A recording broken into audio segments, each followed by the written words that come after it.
Okay, folks, let's see what's happened to our Constitution. Start with the preamble.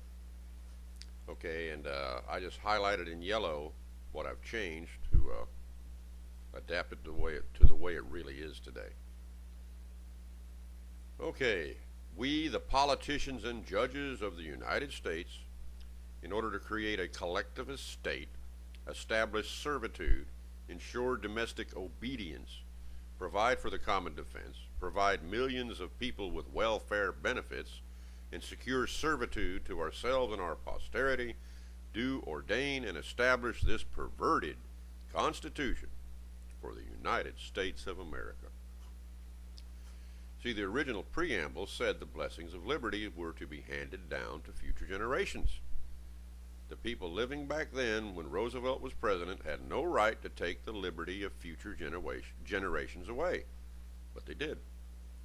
The 13th Amendment was supposed to guarantee the right to free labor to all future generations, unless the Constitution was amended to change that, which has never been done. But Franklin Roosevelt, he wanted his time in the sun, his place in history, to be held high as one of our great presidents, and a majority of the people were gullible enough to let him pervert our Constitution and deny the blessings of liberty to future generations. We living today are stuck with what they started back then. You see, old Abe Lincoln was a smart fella, self-educated lawyer. He was smart. He said the politicians were good at setting traps for the people and baiting the traps to see how many people they could catch. Social Security, Medicare, and all other forms of welfare have caught a lot of people in the socialist trap, for the New Deal was founded upon socialism. All it did was take the Socialist Party platform of 1932 and put it into action, even though the people, by their votes in 1932 election, indicated they wanted nothing to do with socialism. Yeah, in the 1932 election, it was pointed out in an editorial that the socialist vote was the lowest it had been, I think, in like 32 years. The Democratic Party became a socialist party back then, and the Republicans have been so poisoned by this, they're not much better. That's why things never change, no matter which party you vote for. Just read the July 20th, 1935 article entitled "Stumbling into Socialism" on my website. Let's move on. Okay, Article 1. All legislative powers herein granted are vested in the executive branch of government, and Congress, which shall consist of a Senate and House of Representatives, shall vote into law or rubber stamp such legislation written in the executive branch to give it a legal appearance. Congress may also sponsor legislation written by the lawyers of special interest groups and rubber stamp those laws too. It is not incumbent upon Congress to read legislation before voting on it, nor does Congress have to adhere to any kind of parliamentary procedure before voting on legislation. So, if you want to see how Congress is supposed to really function, study the Congressional Globe. There's a link to it on my website. This was the Congress back in the 1800s, when your elected representatives and their staff actually wrote legislation and brought that legislation into being using proper parliamentary procedure. Today, Congress is a social club for millionaires. That's really all they are. They look good and sound good, but they don't exercise their proper legislative functions. Okay, let's skip on down to Section 7. I'm just hitting the high points here, folks. All bills for raising revenue shall originate in the executive branch and be sponsored by a member of the House of Representatives to give the bill a legal appearance. It is not necessary for either the House of Representatives or the Senate to read the bill before voting the bill into law. See, Congress is supposed to have what's called the power of the purse. For example, Sean Hannity, he's big on that. He says that a lot on his Fox News show. But I'm sorry, Sean, Congress surrendered power over the purse 80 years ago. In fact, there's an article on it from back then, which came in two parts. It's called Surrender of the Purse. These articles can be found in the June 22nd and July 6th issues, 1935 issues of the Saturday Evening Post. Now here we can see that it's the executive that writes all the revenue laws, and the Congress acts as a rubber stamp. And this has not changed in 80 years. This means that all the tax laws are written by the very branch of government that gets to enforce the tax laws. The lawyers in the executive branch of government, in the IRS and Treasury Department, are the ones who write the tax laws, and the people cannot vote them out of power. The executive gets to write the laws and enforce them. This is a violation of the separation of powers doctrine of the Constitution. Hence, once again, we have taxation without representation because the people don't vote for the people who write the tax laws. The entire tax code we have today is bogus. It's de facto. De facto. Okay, let's go on to Section 8. The executive and Congress shall have the power to lay and collect taxes, duties, imposts, excises, and so on and so forth. See, I just added that in there. See, it's the executive that writes all this stuff. Congress rubber stamps it. So in other words, they're the ones that are exercising all this power. And I added one more little tidbit at the end of Section 8. All legislation written by the executive to give effect to this section shall be brought to Congress to be sponsored and voted on, and it will not be necessary for the members of Congress to read the legislation before voting it into law. Yeah. Now Herbert Hoover saw all this mess happening and tried to warn the people back then in his book, The Challenge to Liberty. And in 1934, in this book, this is what he said. It is in the legislative halls that liberty commits suicide, although legislative bodies usually succeed in maintaining their forms. For 200 years, the Roman Senate continued as a scene of social distinction and noisy prattle after it had surrendered its responsibilities and the Roman state had become a tyranny. See, Herbert Hoover was unique among our presidents. He was born an orphan and thus had to work hard to move up in life. He was a man of integrity and respected the truth. Franklin Roosevelt and those associated with him waged war against the truth, and this war against the truth continues down to this day. Waging war against the truth does not result in what is good, but results in evil. Waging war against the truth will not have a happy ending, I can promise you that, for it partakes of the devil's spirit. That's simple common sense, folks. Let's move on. Let's go to Section 10.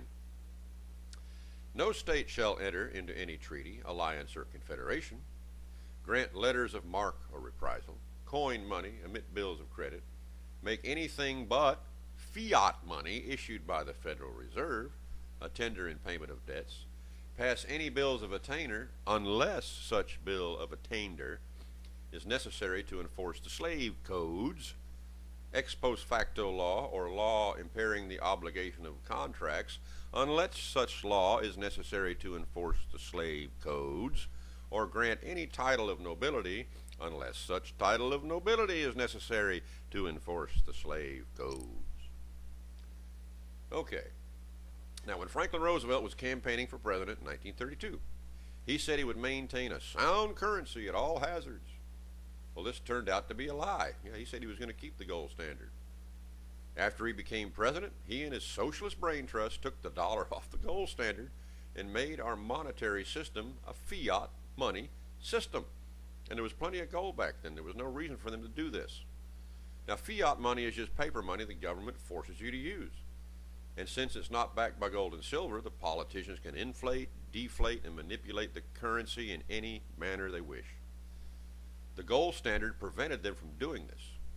It made the currency stable by tying its value to the value of gold. It was like the politicians, they had to drag a ball and chain around. It prevented them from manipulating the currency, and socialists don't like that. A bill of attainder is a legislative act that punishes a person or class of persons without any due process or right to trial.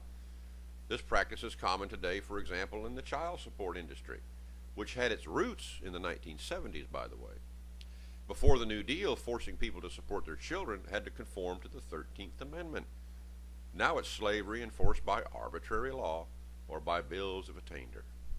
Laws impairing the obligation of contracts abound today. And we can use child support as an example again. If a person gets behind, they can have their driver's license revoked.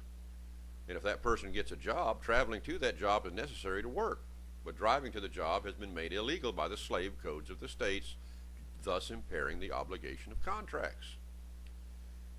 Titles of nobility can be seen in all the various licensing schemes we see today. For example, I've worked in construction all my life. Back in the 70s and 80s, I was able to contract my labor and do work easily with people. For example, if somebody wanted a deck built, you simply come to an agreement and do the work. Now it's illegal to do the work without a license from the state, and many local governments do this too. This has created a privileged class. Just recently, a person I knew wanted a deck built. He and his wife live in the city of Greer, South Carolina. They were advised by the Building Codes Department they had to contract the work with a licensed builder before a permit would be issued. Hence, licensed builders have a title of nobility when it comes to people doing construction work in the city of Greer. This is a nationwide institution now. But when slavery takes deep root, it always becomes an institution, people. Always. Okay, let's go on to Article 2. Okay. This deals with the executive power. Okay. The executive power shall be vested in a President of the United States of America and a bureaucracy which is beyond the elective control of the people. He shall hold his office during the term of 4 years, and together with the Vice President, chosen for the same term, be elected as follows. Okay, blah, blah. The President shall, at stated times, receive for his services a compensation which shall be diminished by tax laws written by the executive bureaucracy during the period for which he shall have been elected, and he shall not receive within that period any other emolument from the United States or any of them. Okay, before he enter on the executive of his office, before he enter on the execution of his office, he shall take the following oath of affirmation. I do solemnly swear or affirm that I will faithfully execute the office of President of the United States and will, to the best of my ability, preserve, protect, and defend the perverted Constitution of the United States. You see, this is what the New Deal created, an executive bureaucracy that's beyond the elective control of the people. It's what's called an oligarchy, people, an oligarchy. Look it up. This is where the real federal power is. It's hidden behind the scenes, and the Congress dares not touch it. This is why Trump's campaign for the presidency has the establishment freaked out. None of the other candidates will interfere with this bureaucracy's power. But they're worried Trump will shake things up and fire the bureaucrats that are screwing up our country and trampling on our constitutional rights. Okay, let's go on to Article 3, the judicial power. Yeah. The judicial power of the United States shall be vested in one Supreme Court and in such inferior courts as the executive bureaucracy and Congress may from time to time ordain and establish. The judges, both of the Supreme and inferior courts, shall hold their offices during good behavior and shall, at stated times, receive for their services a compensation which shall be diminished by tax laws written by the executive bureaucracy during their continuance in office. In all cases affecting ambassadors, other public ministers, and consuls from foreign nations, and those in which the state shall be a party, the Supreme Court shall have original jurisdiction. In all other cases before mentioned, the Supreme Court shall have appellate jurisdiction, both as to law and fact, with such exceptions and under such regulations as the Congress shall make. And I added this at the end of it. Article 3 is hereby merged with Article 2, thus making the judicial power an extension of the executive power. You know, they'll deny that till they're blue in the face, but it's the truth. The executive branch of government has become massive because of the giant welfare state that has been created by the gradual socialism and increasing servitude the New Deal started. The administrative courts required to govern this de facto system have been created by the executive bureaucracy. Up until 1939, judges received their salaries free from taxation.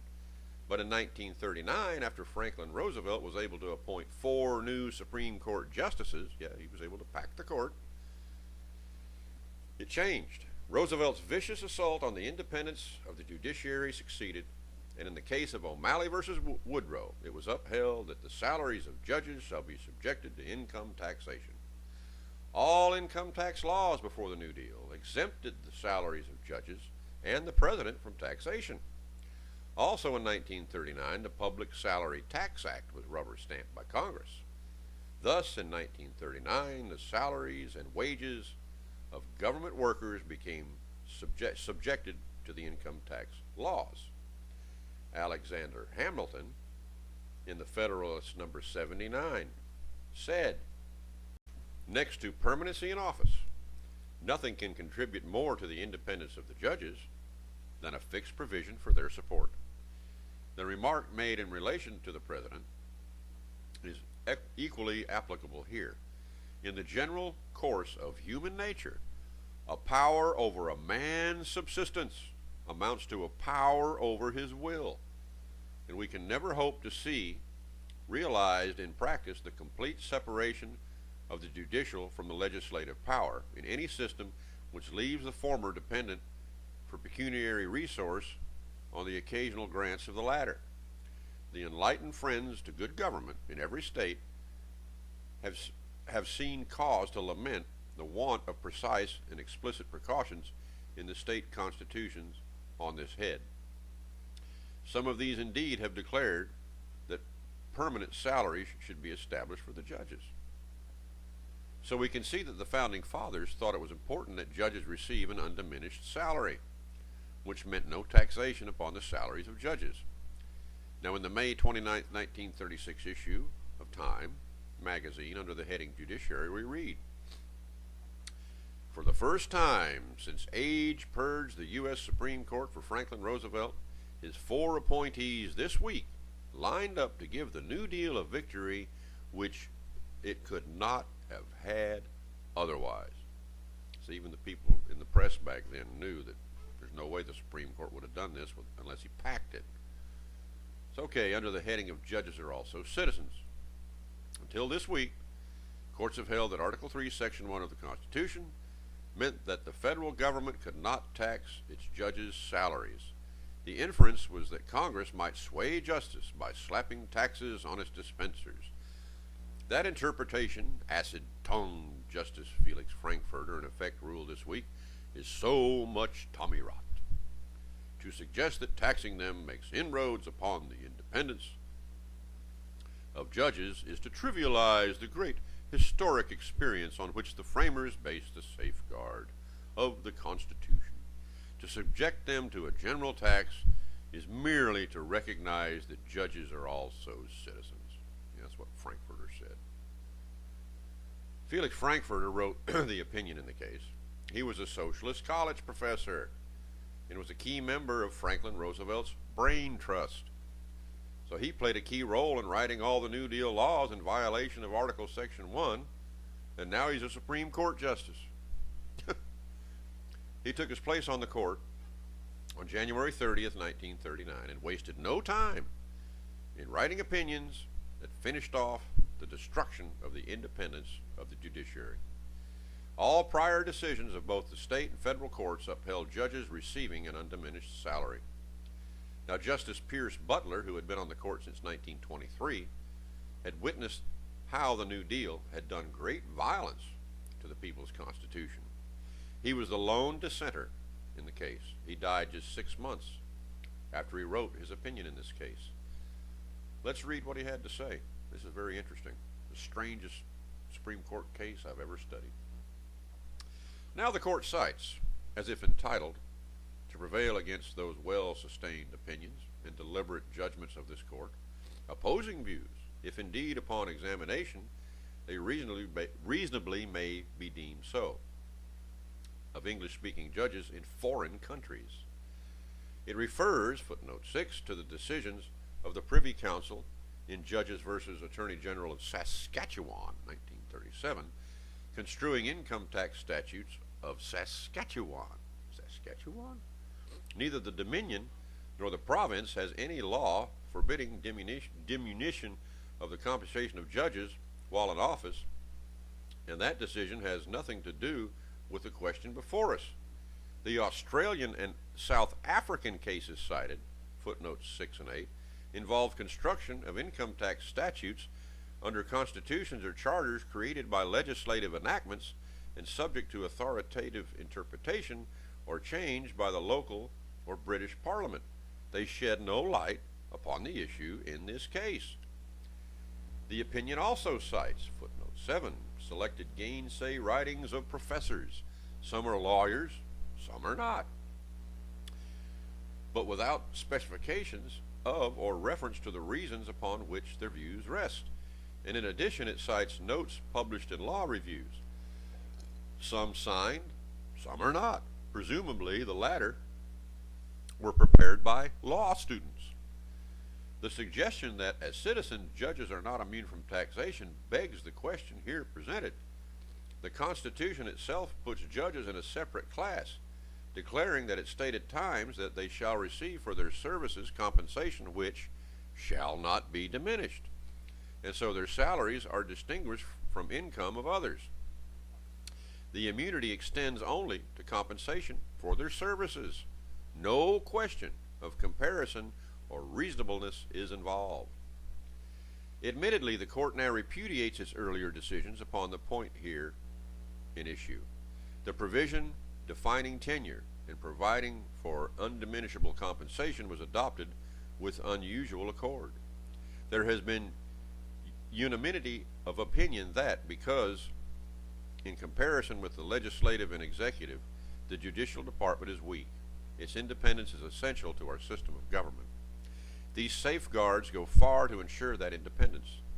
And from the beginning, statesmen and jurists have agreed that the clause forbids diminution of judges' compensation by any form of legislation. The clause in question is plain. No exception is expressed. None may be implied. Its unqualified command should be given effect. For one convinced that the judgment now is given is wrong, it is impossible to acquiesce or merely to note dissent. And so this opinion is written to indicate the grounds of opposition and to evidence regret that another landmark has been removed. That's what the New Deal did. It just removed one landmark after another, destroyed our constitutional system of government. Anyway, folks, think about it. The purpose of taxation is to raise revenue for the government. And recall that the income tax prior to the New Deal, less than 3% of the population was required to pay it. So the government taxes the private sector to gather in revenue or tax money. And then the wages and salaries of government workers are paid out of the tax money. Then you turn around and you tax the tax money. Now how in the hell does that raise any additional revenue? It doesn't. You're just shuffling the tax money around. And the administrative costs to do this are a complete waste. You don't raise any additional revenue by taxing tax money. So then why do the socialists do this? Simple. It's the psychological effect.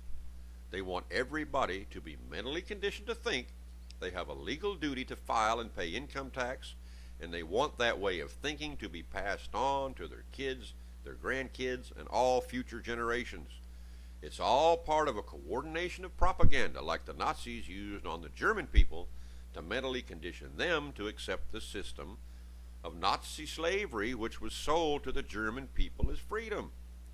This propaganda scheme is called Gleichschaltung. This is thoroughly discussed in an article entitled Room to Breathe, which appeared in the June 24, 1933 edition of the Saturday Evening Post by Dorothy Thompson. It can be read in its entirety on my website. We are all victims of the Gleichschaltung. It worked on the German people, and it has worked very efficiently on the American people also. A system of slavery has been sold to the people as freedom, just like the Nazis did to the German people. You can assert that you're free until you're blue in the face, but any system that uses the force of law to determine your allowance from labor or your wages is an enslaving system. Anybody from back in pre-Civil War times or Civil War times would tell you that. But these people are long dead, and a new slave power has arisen that feasts upon the labor of the people. It's an institution of slavery that I simply call cannibalism. This is how a Virginia lawyer named George Fitzhugh back in pre-Civil War times described an institution of slavery where the people in power simply feast upon the people's labor. As Fitzhugh said, he, by practicing cannibalism more successfully than others, has acquired fame and fortune. 'Twas the same old tune. Saul has slain his thousands, and David his tens of thousands. The more scalps we can show, the more honored we are. Yeah, and Fitzhugh was right. The more labor a politician can bring under their power, the more they are held up as a great person. By this logic of Fitzhugh, Franklin Roosevelt should not only be held up as one of our greatest presidents, he should be held up as our greatest president. For when he signed the Social Security Act into law in 1935, he brought all the labor of the American people, millions and millions of workers, under the ownership of the federal government. He was the greatest labor cannibal in the history of the United States. Now, as far as the Supreme Court's original jurisdiction, the court has created the fiction that ambassadors, other public ministers, and consuls means foreign dignitaries. Now, Alexander Hamilton, in the Federalist number 81, addressed the issue of the Supreme Court's original jurisdiction. The Supreme Court is to be invested with original jurisdiction only in cases affecting ambassadors, other public ministers and consuls, and those in which a state shall be a party. Public ministers of every class are the immediate representatives of their sovereign. All questions in which they are concerned are so directly connected with the public peace that, as well for the preservation of this as out of respect to the sovereignties they represent, it is both expedient and property that such questions should be submitted in the first interest to the highest judiciary of the nation. Hard to pronounce that word for me. Though councils have not in strictness a diplomatic character, yet as they are the public agents of the nation to which they belong, the same observation is in a great measure applicable to them. In cases in which a state might happen to be a party, it would ill suit the dignity to be turned over to an inferior tribunal. You see, back in 1998, I tried invoking the Supreme Court's original jurisdiction by directly suing the IRS Commissioner and the Secretary of the Treasury. You see, according to the tax laws, they are the public ministers vested with the powers to enforce the tax laws.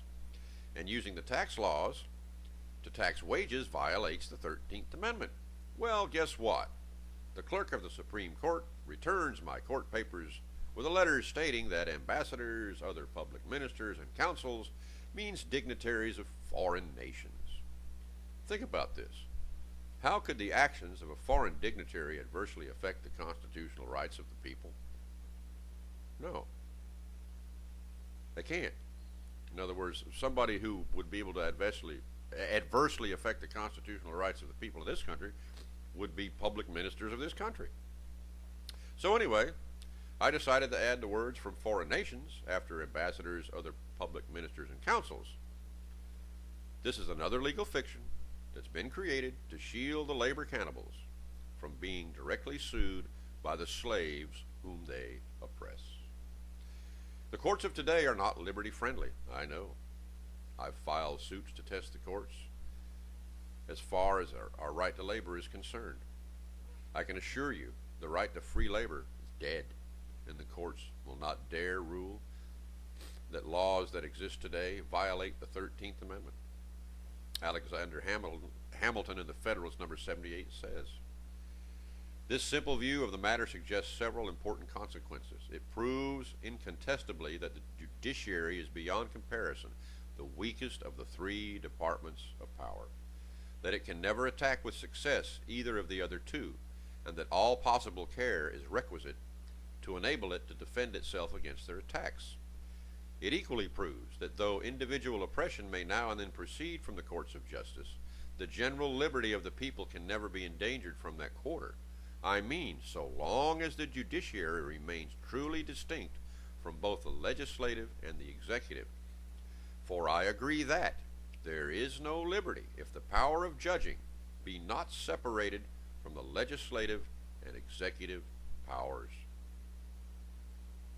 And it proves, in the last place, that as liberty can have nothing to fear from the judiciary alone, but it would have everything to fear from its union with either of the other departments, that as all the effects of such a union must ensue from a dependence of the former on the latter, notwithstanding a nominal and apparent separation, that as from the natural feebleness of the judiciary, it is in continual jeopardy of being overpowered, awed, or influenced by its coordinate branches, and that as nothing can contribute so much to its firmness and independence as permanency in office, and this quality may therefore be justly regarded as an indispensable ingredient in its constitution, and in a great measure as a citadel of the public justice and the public security.